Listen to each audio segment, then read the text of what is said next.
श्रोतागण कृपया ध्यान दें। कविता संख्या 4 दिल से निकलकर आपके कानों तक पहुंचने के लिए तैयार खड़ी है। सुखद एवं मंगलमय अनुभव के लिए अनुरोध है कि कान में ईयरफोन अवश्य लगाएं।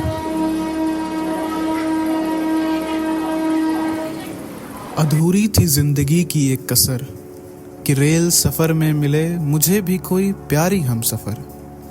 प्यारी इस कदर कि सीन जरा फिल्मी हो जाए कि मुझे भी इश्क एक्सप्रेस जैसा प्यार हो जाए। तो जिन लोग को नहीं पता, इश्क एक्सप्रेस एक train love story based web series है। खैर, अब एक प्यारी हमसफर मिलना टोटली तुम्हारी किस्मत पर डिपेंड करता है। और शायद आज मैं लकी था। तो हुआ कुछ यूं कि मैं इस तरफ प्लेटफॉर्म नंबर 3 पे खड़ा था और वो उस पार प्लेटफॉर्म नंबर 4 पर। तो मैंने तब लिखा कि खड़ी थी वो उस पार खूबसूरती बेशुमार, मानो हो गया था मुझे पहली नजर का प्यार। देखती बार बार कभी घड़ी तो कभी फोन को, और पूछती हर अजनबी से कितनी देर है ट्रेन को। तो उसे देखकर ऐसा लग रहा था जैसे वो थोड़ी उलझी है कि शायद उसे पता नहीं है कि उसकी गाड़ी कौन से प्लेटफॉर्म पर आने वाली है। और जैसे ही ट्रेन की अनाउंसमेंट होती है, मानो उसके पैरों तले जमीन ही खिसक गई हो, क्योंकि उसकी ट्रेन भी प्लेटफॉर्म नंबर 3 पर ही आने वाली थी। फिर क्या, वो घबराई, इस ओर देखा तो पहली दफा हमारी आंखें टकराई। फिर दौड़ते भागते हांफते सामान समेटते वो सीढ़ी चढ़ इस ओर आई। लगा जैसे मानो मेरी किस्मत हमें एक कदम और पास लाई। अब मैं ठहरा शाई भाई, सोचा पानी दे दूं, बेचारी हांफ रही है, इतना भाग के जो आई है। पर फिर वही इंट्रोवर्ट वाला डर, हिम्मत ही नहीं हुई। पर शायद किस्मत को कुछ और ही मंजूर था। उसने खुद सामने से ही पूछ दिया, हेलो सर, पानी है क्या? सर, ये सर तो मानो सर से पांव तक कांप रहा था। आपके इस ओर आने से पहले तक बस उसी ओर झांक रहा था। पर जैसे ही भागना शुरू किया तुमने इस ओर, ये दिल मचाने लगा है शोर। धड़कन बढ़ गई है इस कदर, मानो इन कानों को ना हो रही थी इस भीड़ की खबर। बहरहाल अब आइस ब्रेक हो चुका था, क्योंकि पानी मांगकर पहल तो उसने कर दी थी।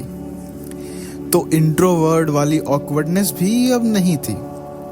तो बस फिर क्या था, थोड़ी बहुत बातचीत हुई, इंट्रो हुआ और पता चला कि हमारी सीट तो एक ही जगह है, वो RAC वाली सीट, ऊपर नीचे।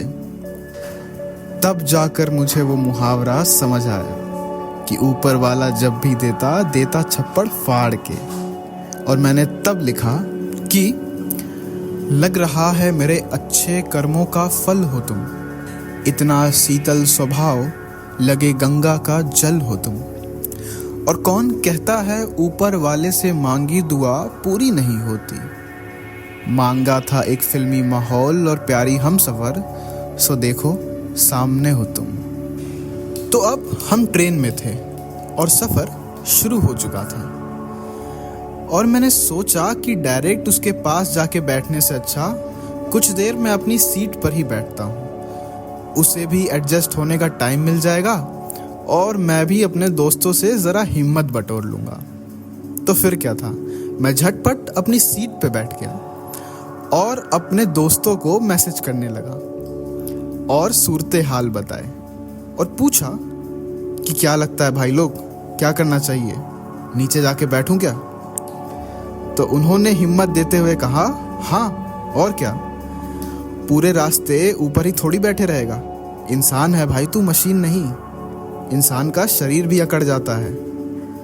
तो बस हिम्मत का पिटारा बांधते हुए और कुछ देर इंतजार करने के बाद मैं नीचे चला गया और अंगड़ाई लेने की एक्टिंग करते करते एक स्माइल के साथ वहीं उसके बगल में बैठ गया। और वो भी फुल एक्साइटमेंट में अपने पैर फोल्ड करके बैठ गई, मानो वो वेट ही कर रही थी कि कब मैं नीचे आऊं और हम बातें करें। वो चिप्स खा रही थी। उसने पूछा, चिप्स?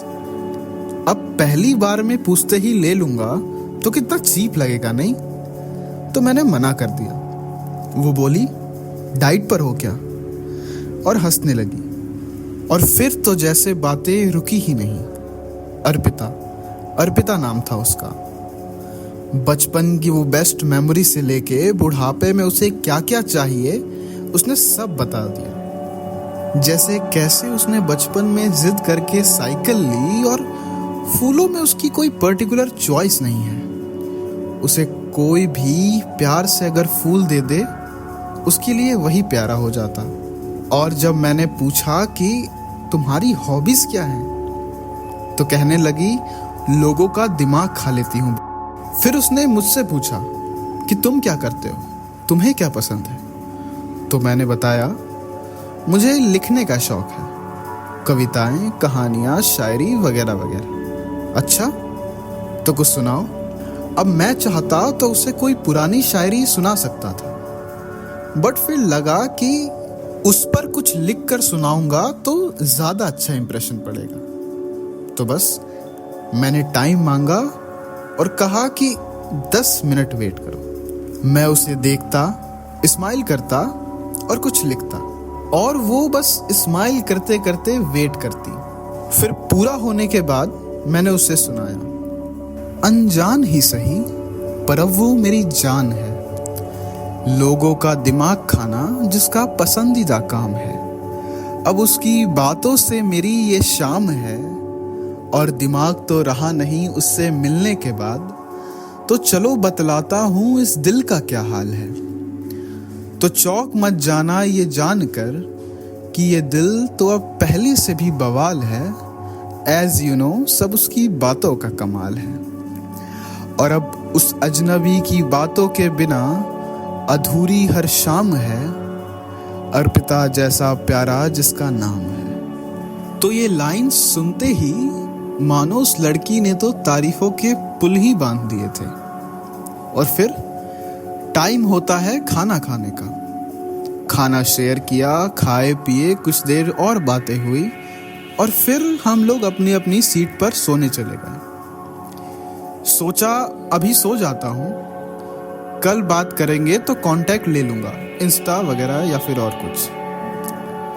सुबह हुई और जैसे ही मेरी आंख खुली मानो सब उदास सा हो गया था। नीचे देखा तो वो जा चुकी थी। उससे बात करने के बाद इतनी सुकून भरी नींद आई कि मैं तो भूल ही गया कि उसको 5 स्टेशन पहले उतरना था। हाँ, उदासी तो थी, पर उसके साथ जो इतना अच्छा वक्त गुजारा उसकी खुशी भी तो थी ना। और मैंने भगवान से तो बस रेल सफर की हम सफर मांगी थी, जिंदगी भर की हम सफर तो नहीं ना। तो ठीक है ना, कुछ कहानियां अधूरी ही अच्छी लगती है, मंजिल मिले ना मिले दिल को पूरी लगती है। धन्यवाद।